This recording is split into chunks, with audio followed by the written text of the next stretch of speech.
Okay. Kawasaki GPZ 500.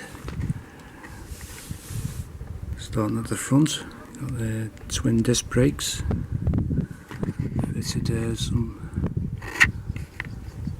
Van Hel stainless steel brake lines both sides.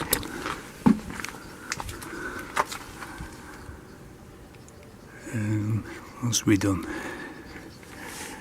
Power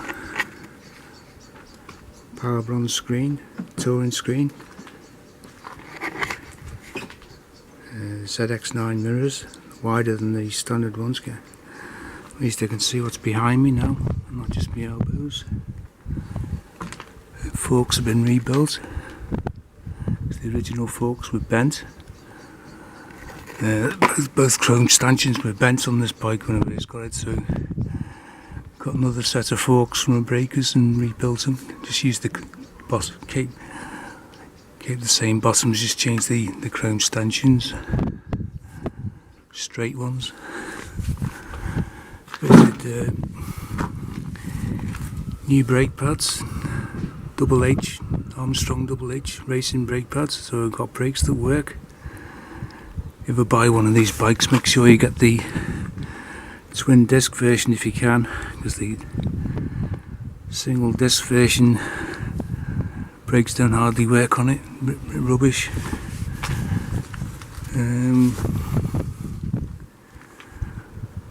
Full Dalkovich 2-in-1 exhaust. Relocated the seat lock onto the grab rail, so at least I can have somewhere to put my helmet. I just used a little lock bag to carry some extra tools and stuff, because there's not much room under the seat to carry anything. Fitted a new chain sprockets. I fitted one tooth smaller on the front, went to a 15 tooth instead of a 16 on the front. Gives it more acceleration. Carburetors, I've had the carburetors off as well. Adjusted the mixer screws with 2.5 turns out. Shimmed the carb needles about 0.5 millimetre, I think it was, just to give it a bit more low to mid-range power. Also did the Fog's airbox modification on the airbox. You just drill an extra hole in the 1-inch diameter on the airbox. Can't see it because it's behind this panel. I think that's about all I've done so far. Mudguard extender as well on the front. Keep the stone chips at bay. Kawasaki Ninja 250 rear shock, which raises the ride height slightly.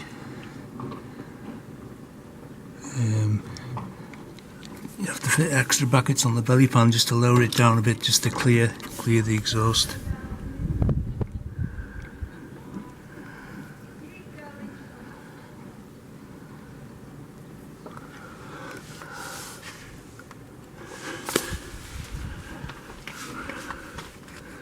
No baffle.